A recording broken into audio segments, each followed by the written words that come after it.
Okay, guys, welcome back to the Health, Wealth, and Sex podcast, where we combine aspects of physique development, lifestyle, personal growth, personal betterment, financial growth, business growth, and I suppose spiritual growth and relationship growth as well. And today we come on to talk about the differences really between lifestyle and professional bodybuilding, what the take homes from that are, because often social media can really present the professional bodybuilding lifestyle as the only way to really develop your physique. And there are pros and cons of that, of course. And we've both been lifestyle bodybuilders, and you're preparing for your first competition this year, and I've been competing for the past decade. So hopefully we've got some different sort of anecdotes and experience to share that will help people navigate what's potentially quite a difficult space in terms of messaging and knowing what the right line is, and then figuring out what the right line is for you as an individual, really. So, Alex, tell me a little bit about your sort of checkered history and what's led you up to competing this year. Well, training is always and eating and all the rest of it. The whole lifestyle has always, been in my blood, so to speak. First thing I thought about when getting up in the morning, last thing I thought about when going to bed, sadly.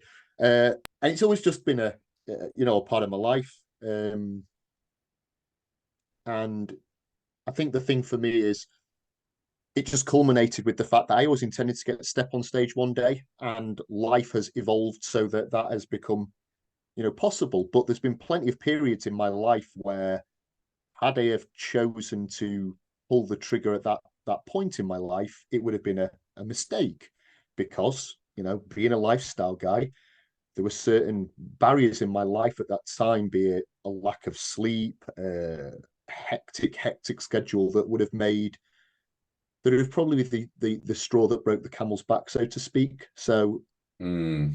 I've had to sort of ride out maybe certain aspects of my life for me personally as an individual, in order to get to that point in my life. Yeah. That's an interesting thread to pull on, maybe to start things out. It's like, when is it time for you to start kind of acting, like I suppose a professional bodybuilder? Because that transition from lifestyle into professional bodybuilding does, as you acknowledge, require a certain setup. And one of the things that online coaching sort of gave me, and personal training and things like that, movement into the fitness industry, has given me that kind of capability to kind of set my day around my bodybuilding non-negotiables, which, believe it or not, do not fill an entire day. So it's more than possible. But working on your own terms and so on is obviously like massively helpful. Not to say that, you can't prep and work and everything like that, but it's harder. Quite simply, it's much harder, as you say. So picking your time, I suppose, and understanding that, you don't have to compete, to identify as a bodybuilder. It's not like something that you have to do. Bodybuilding's a lifestyle, and it's supposed to serve you, and it's supposed to be fun, which is what you described, this love, this passion of training and, physique development. Yeah, it was I very much gravitated to living that lifestyle and had no intention of stepping on stage. And I still, for me personally, don't feel that I still need, quote unquote, need to step onto the stage in order to validate my love of it. Simply living the lifestyle. I like the discipline, I like the routine, it fits my psychology well. And I think for me it was always the realization that even when times were very hectic in my life, and that my life situation in no way supported bodybuilding, just young children, lack of sleep, high levels of stress and fatigue, that the heart still wanted to do it. And what I'm always empathetic with lifestyle clients is the fact that often the heart will want to do it, but you have to find ways to get there without them quote unquote breaking, because there were points where I would, for example, I wouldn't have slept. My baby wouldn't have had like 2 hours broken through the night, but I'd want to achieve so badly that I'd be up doing morning cardio, and I'd up training really really intensely. And looking back, I think to myself, that was the wrong move. And if I had an empathetic coach who could spot the situation I was in, he or she would have adjusted that for me. Yeah. And we can talk about like phasing like that, periods of high stress. So first of all, like even a competition season needs to be planned out quite carefully, thought about, and you do need to be in a good position, really, in terms of like stress, lifestyle factors, all sorts of stuff. So okay. Then when we talk about like phasing with clients, it's quite important to reflect back what circumstances they're in. So progress is absolutely possible under most circumstances. But what we're acknowledging there is that, there's a certain amount of stressors outside of training stress that will limit your ability to recover. And they may not be able to be changed to that. So a young child will mean sleep disruption, which will mean impaired recovery, which will mean that your training demand needs to probably be pulled down in order for it to be stimulus without digging a hole you can't get out of. So essentially, you'd move into overreach very quickly and you would make no progress. So your recovery has to be kind of dialed up in other areas as well. So running a calorie deficit on top of that would be additional stress. And it's too much. The overall allostatic load, that kind of sum of all stressors, has to be factored in. And they can be significant emotional stresses as well. It's all stress on the body, and it all impairs your ability to recover, because there'll be impacts on sleep, perception of stress, the ability to have restorative time through the day, digest food, whatever. So when lifestyle factors are compromised, we probably need to dial up the high quality nutrition to support recovery maximally. So calorie deficit isn't a good idea. A calorie surplus probably also isn't an especially good idea, because again, we're going in the gym, we're just looking for, stimulus. We might be just looking to maintain muscle mass that we've already built. It's not to say that you can't move subtly in one direction or another, but the key there is subtle, with an emphasis on not pushing yourself to overreach. And what we see a lot with the lifestyle population anyway is that they're really riding a wave of operating at capacity or even beyond capacity. Yes. Yeah. And then when another significant stressor comes in, that will tip them into overreach right away. So can we operate at capacity for extended periods of time? Yeah. Like if you plan holidays and downtime and stuff like that, but you need to be aware that you are, if you actually stay well within your recovery capabilities, it makes space for unexpected stressors and illnesses and stuff like that, or additional workload to come in.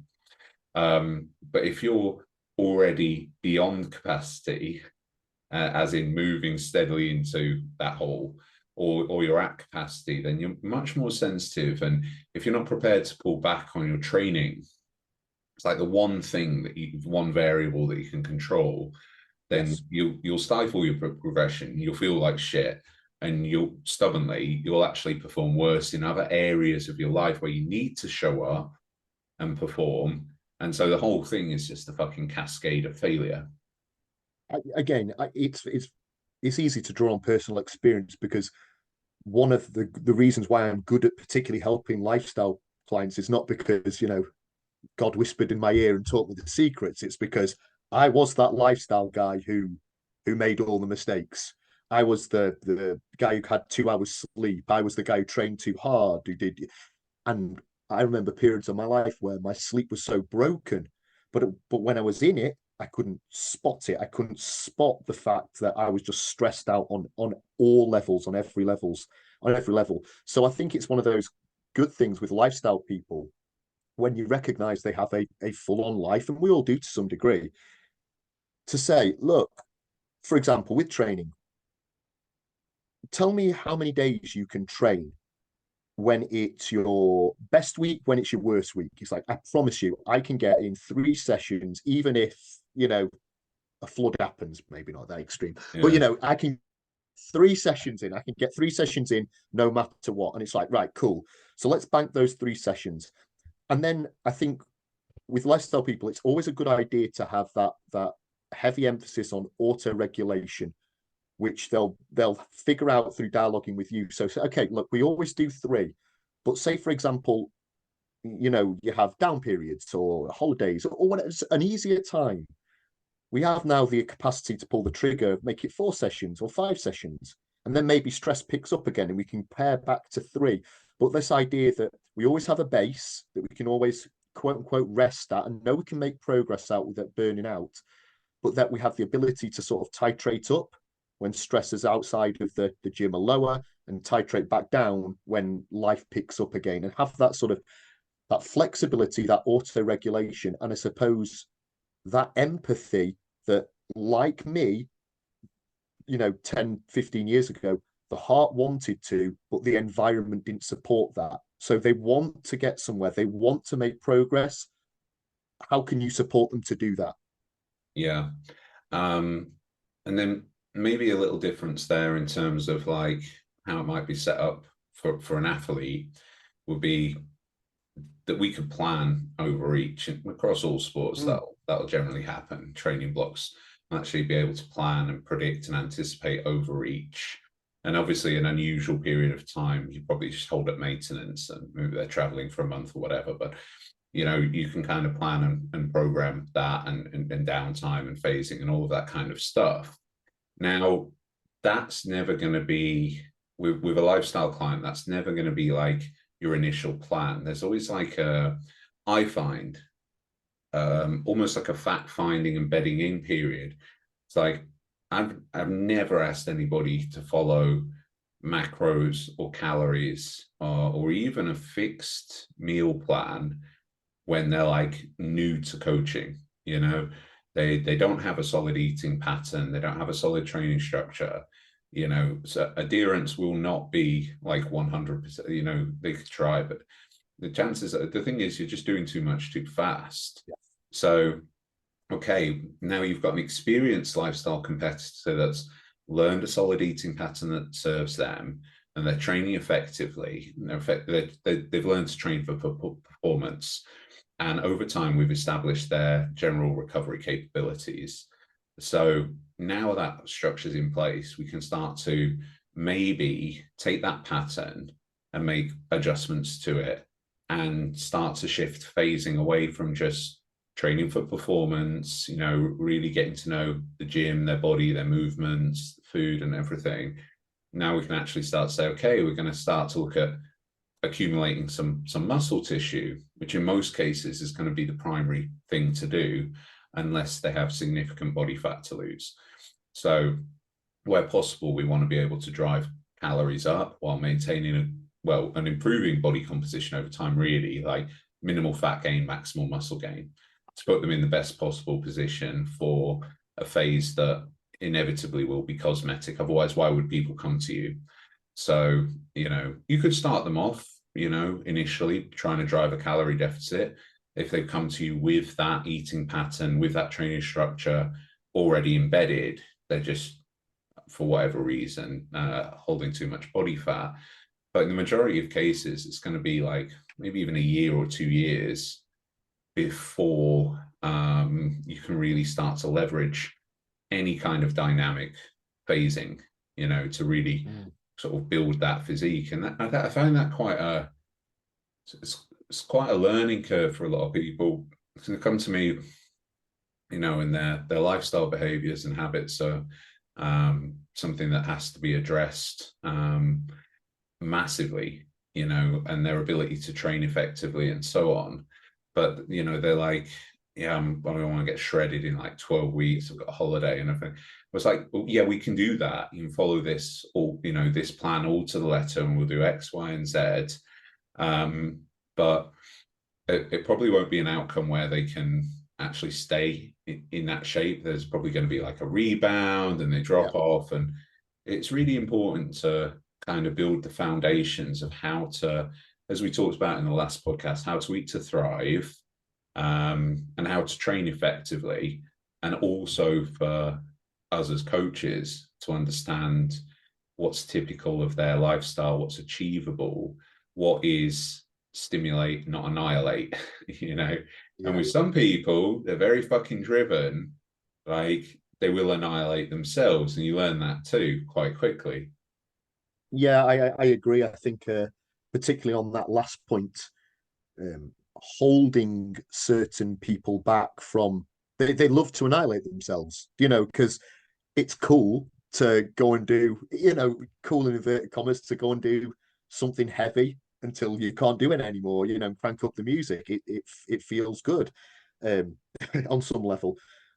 But sort of spotting it for them and saying, look, the purpose behind training is to do enough to stimulate, an adaptation, but also to set yourself up for the next workout. If you're training so hard, you might lose it in the moment and really go for it.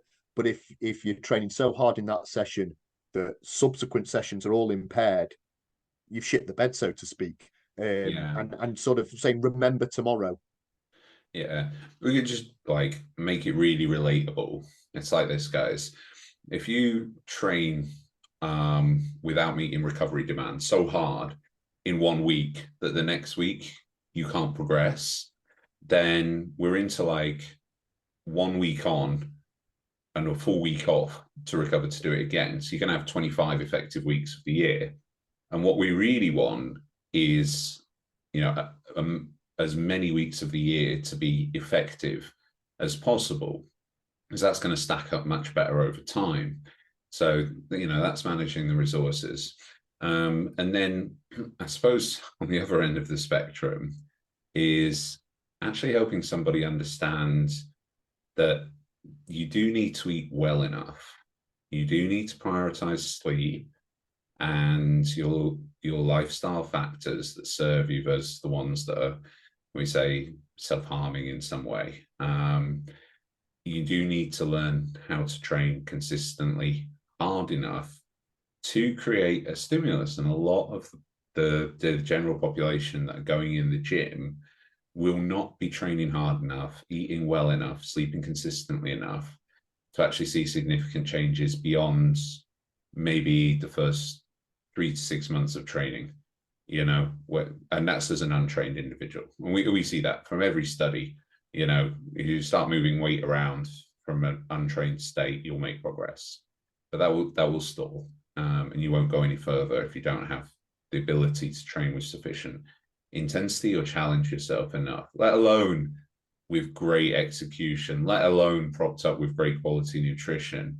There's like when I was doing personal training, like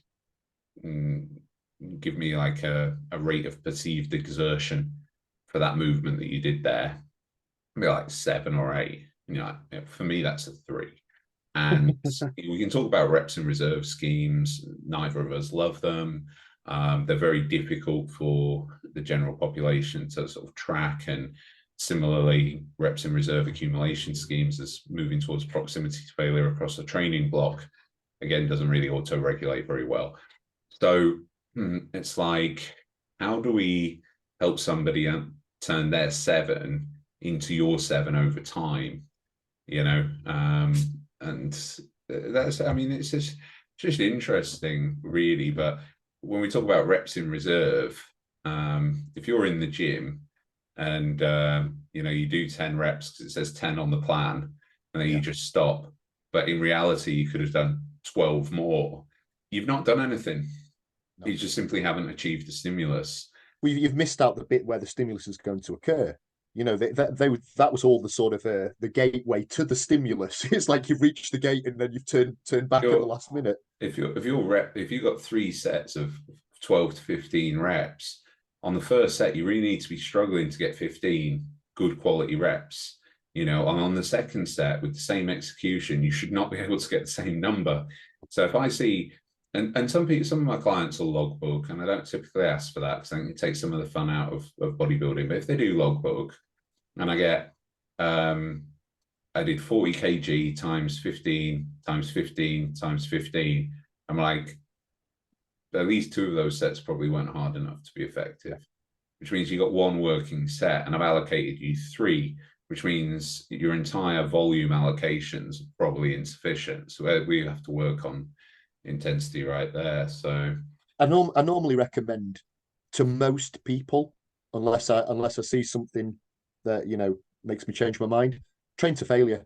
Train to failure with the understanding that their failure won't be failure. It'll probably be 2 reps in reserve, 1 rep in reserve. It won't be 0 RIR. So this idea of, look, I say train until you can't do it anymore, with the understanding that most people, their failure won't be true failure anyway. And at least that way you are knowing that they are attempting, they're not holding anything back perception wise. They're going for it in their minds. It's also a process. Remember Arnold said, like, most people, they're moving the weight around and they're like, oh, it's starting to hurt, and they stop. And that's when he started, Yeah. And the thing is about that is that when we're relatively new to training as well, particularly in like higher rep schemes, we will feel like metabolites build up, we'll feel burn, we might feel pain and discomfort, but we can still move that weight around with great execution. So it's only pain.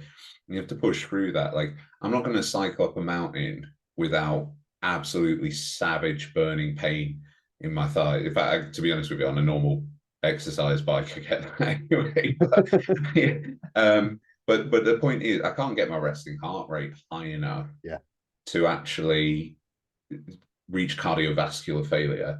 And it's the same thing with reaching mechanical failure. You have to condition yourself through that sort of metabolite accumulation by doing it. So you have to go to the painful place, and get a few more reps, and then maybe that's as much as you can tolerate. But you went there, and every time you go there and you get an extra 1, you get more used to living there.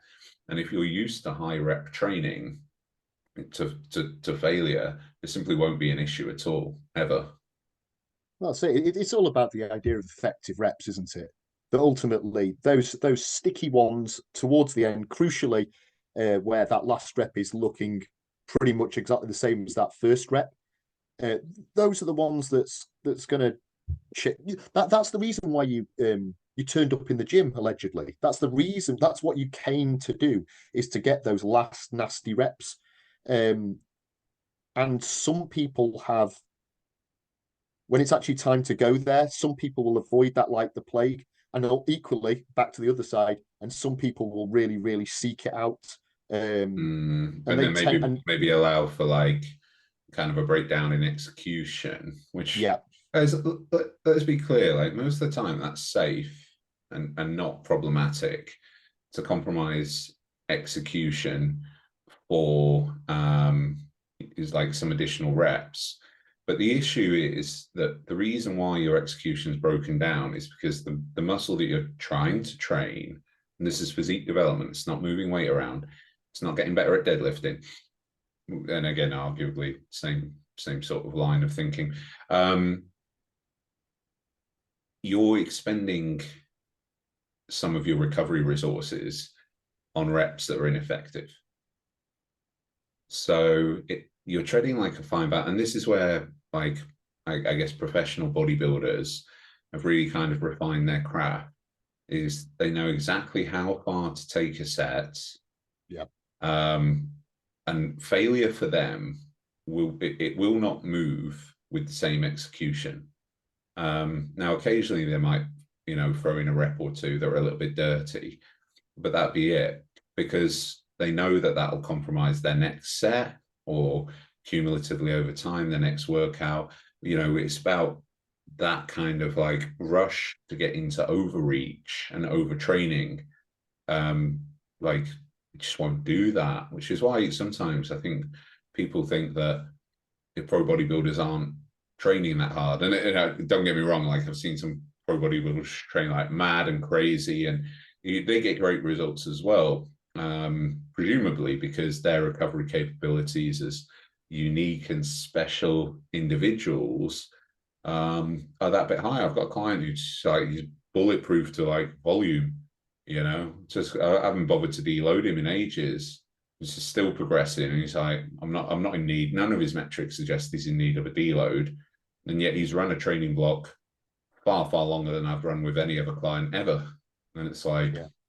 okay, you don't like deloads, don't seem to have any need for he's a very robust individual.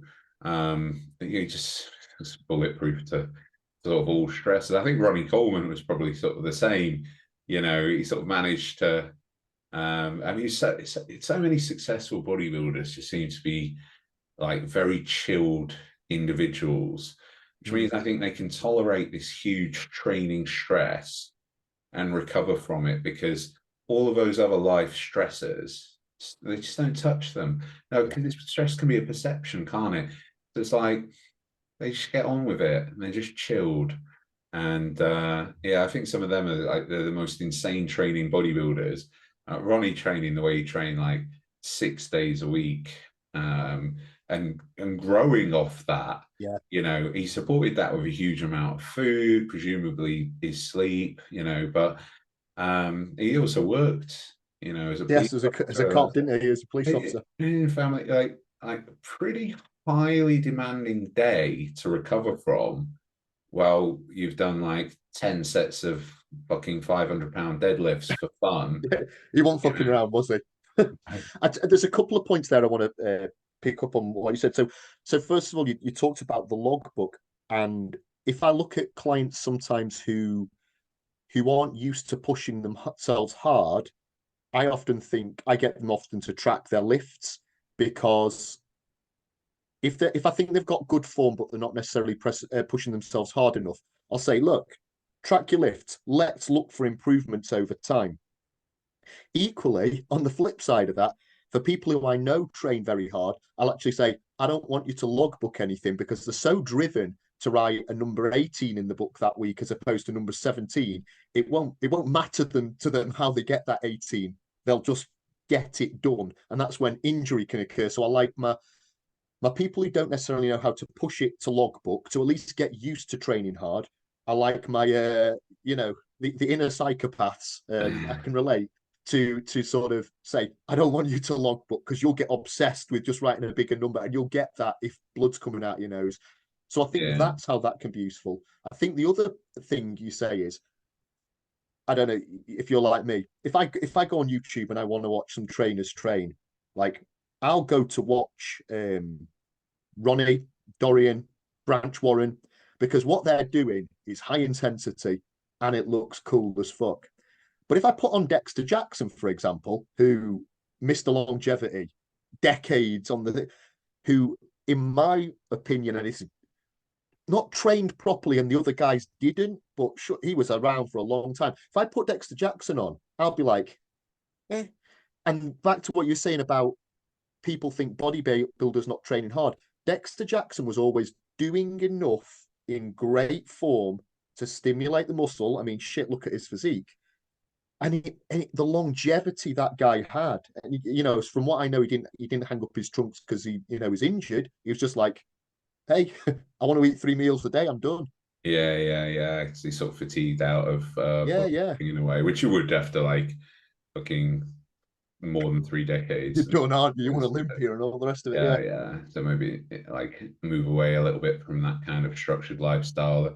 Because eating 8 meals a day and sleeping 12 hours and training and all that kind of stuff. As much as you love it, it will eventually become tiresome. You change your job over time. A lot of that stuff goes back to something called like a stimulus to fatigue ratio, which is sort of expansive in the sense of lifestyle clients, because there's sort of numerous factors driving fatigue and what's appropriate stimulus and everything. But essentially, if you're expending a fuck ton of energy inefficiently, you've got a poor stimulus to fatigue ratio. And what you want ideally is the best stimulus to fatigue ratio. So the most amount of stimulus you can get with the minimal amount of fatigue, and that's from smart programming, and also understanding what sort of stimulus is kind of most fatiguing. So, yeah, and yeah, maybe a bit more stronger over time, that changes, because like if you're not particularly strong, I don't think a traditional deadlift is a poor stimulus to fatigue ratio. But if you deadlift 300 for six, one, your vectors of progression are nil. Like you can make such small progress, it's not worth doing anymore. But two, that 6 rep max or whatever is going to be so taxing systemically, axial loading. Like it's just, it's going to compromise the rest of the session. And again, because it's like progressive overload isn't just adding weight. Even if the form is perfect and you're adding weight, that's not your only vector of progression. You can add more volume. You can focus on more reps with the same weight. You can potentially focus on the tempo and execution, range of motion. Like range of motion is my number one, with lifestyle clients, range of motion is my number one vector of progression. Can you get maximal stretch, perform every movement in that manner? You know, like iron out any mobility and flexibility issues before we start thinking about increasing load, or even like RPE at that point. Like, you know, like I don't give a if you can't get like ass to grass on a squat or a leg press, then we probably want to spend more time on ankle and hip mobility than we do on like loading a fucking half squat pattern movement. It's not going to drive the best outcomes in the long term. It's very interesting because, you know, once you've kind of trained for a long period of time, a lot of that stuff's kind of a given. Like once we're back to those kind of like early stages of training, you know, your quads blew up and started growing when you got mobile enough and good enough at squatting ass to grass, not squatting, you know, 4-5 plates per side from like, you know, not even reaching 90 degrees. I think with lifestyle people, well, with everybody really, I say, you know, figure out what you are. If you don't like the term bodybuilder, that's fine. But are you trying to improve your physique? Are you trying to, you know, add more tissue, make your body look better naked? If the answer is yes, then you don't necessarily need any movement. You don't need the deadlift, you don't need the squat, you don't need the bench press. You might need versions of them and movement patterns like those. But ultimately, you need to find, or we need to find, your 10 out of 10 movements, the movements that will accrue a large stimulus and keep fatigue low. Why? So you can consistently perform them over time and not bury yourself. And again, another sort of tangent, so to speak, is I remember one guy, he loved squatting. He was a very good squatter. And he loved his high rep set. So he was, you know, like 3 sets of 15 to 20. And he was getting up there in weight. But he was also a busy guy and he had 2 kids. And he texted me one day, or he might have voice noted me. I do like a good voice note. And he said, dude, it's psychologically stressful. It's hanging over me at the end of the day. I've got my, and I was like, right, let's switch the movement. Now, some people are saying, no, you know, man up.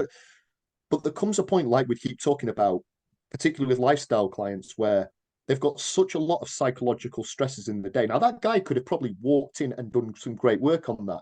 But the fact that it was hanging over him and adding more stress to his day, more, you know, into that stress pool, it's like, let's find another movement that's going to load the quads that you can almost reset on and build up again. Let's look for ways to remove that psychological stress from your day, because I'm not trying to for the wheels to come off ever. I'm trying to get you to live to lift another day.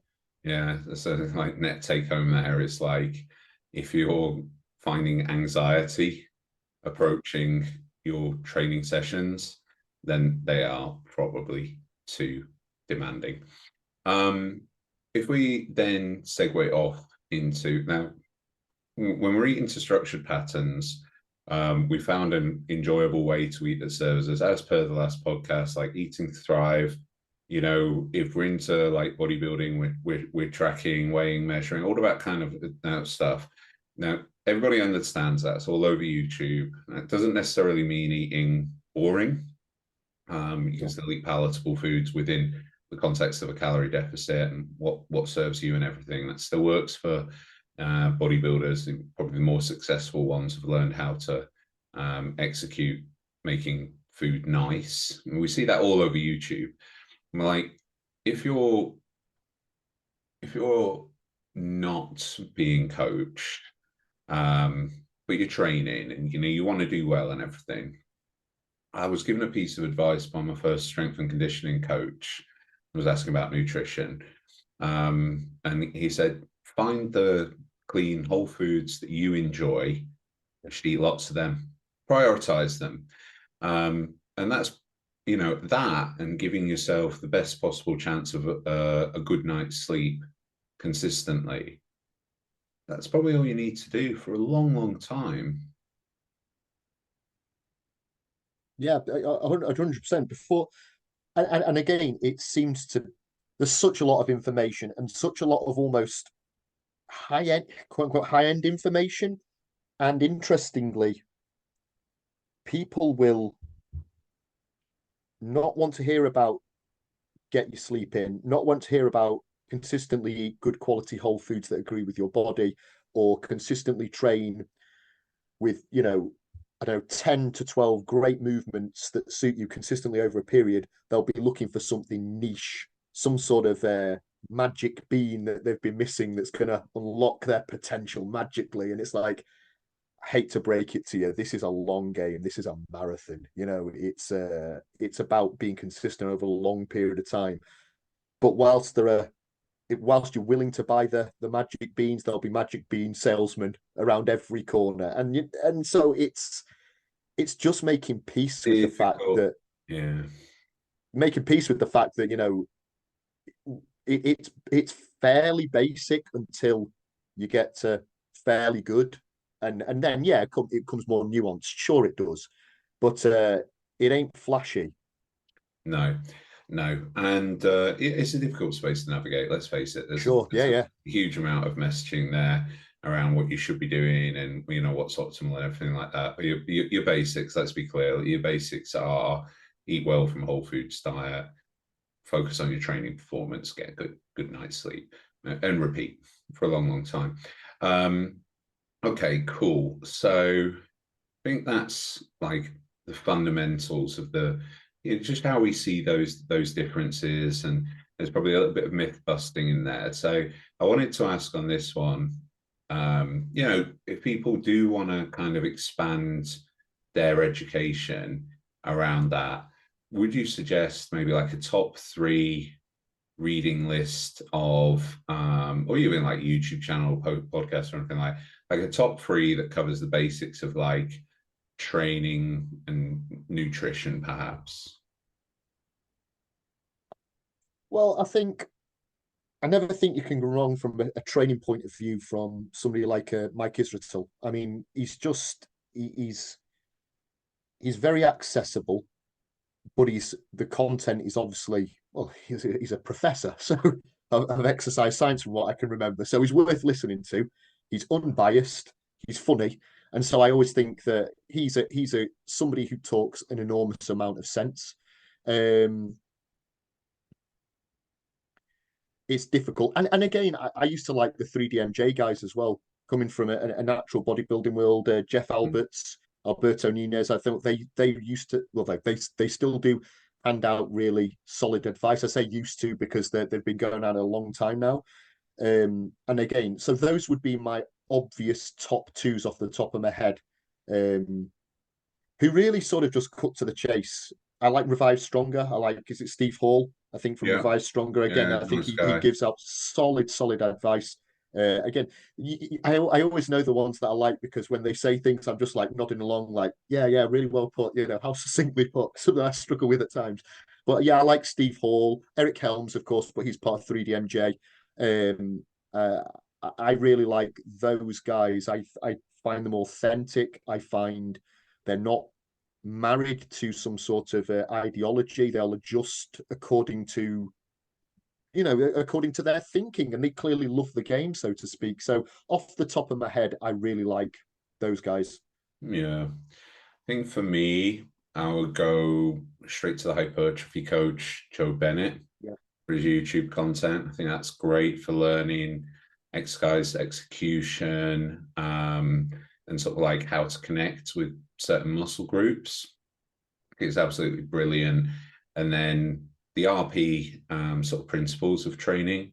If you're going to read the scientific principles of hypertrophy, if you have enough sort of vocabulary to follow that and understand it, I think that could be really, really useful. But their YouTube kind of content and snippets is pretty cool as well. Yeah. But yeah, Joe Bennett would probably be my go-to. In terms of like nutrition, the best book I've read for in any sense of like how to thrive is probably the RP nutrition book. It's a really easy read. It does a whole bunch of myth busting, and it's really like, you know, look, what do you really need to do with, you know, calories? What do you really need to be aware of with carbohydrates? You know, does nutrient timing matter? You know, what about keto? You know, what about this? What about that? What about artificial sweeteners that are, and it's just like, it summarizes it super quick. You can probably read it in under an hour. Very, very understandable. And you'll get some core underlying principles of like what really matters, which, to be honest with you, like we know already, it comes down to like a balanced whole foods diet that prioritizes protein and a wide variety of fiber sources. And then I think in terms of navigating life, like personal growth and kind of moving away from habits and behaviors that don't serve you, Tony Robbins is amazing. You know, learned so much from listening to Tony Robbins, how I frame things, how I approach things. It's not even so much about having a sort of a growth mindset there, but just understanding how to live your greatest life. I think the guy's amazing. So yeah. Yeah, I've got my top three from I definitely like that sphere. I like Chimp Paradox by is it? I've got it behind me somewhere. Here it is. Dr. Stephen, excuse me, Peters, Dr. Stephen Peters. There we go. It's just behind me. So Dr. Stephen, I love the Chimp Paradox. I really like as well. Stop thinking, start living. This idea of um, continual thought actually being getting in the way of our enjoyment of life. And again, it's got such a naff title, and it's almost a bit of a joke within itself now. But I still one of the books that most resonated with me over time was Eckhart Tolle's The Power of Now. Again, sounds cheesy and horrible, but just this idea of learning to be here, to be in the center, to not, the mind's always projecting us into an illusory future or a version of the past, and we're never quite here if we're not careful. And just remembering to come back to where you actually are, I think that's a message where you don't necessarily learn anything intellectually. It's almost like a reminder. But yeah, those would be my top three. Nice. I think a good way to wrap up the pod, guys. If anything resonates with you, if you've got some questions, throw it down in the comments below. As the podcast grows, you know, that community spirit is something that we do want to foster. So the more questions, more comments, the better. Really, don't forget to like, share, and subscribe, and look out for the next episode. Thank you so much for listening.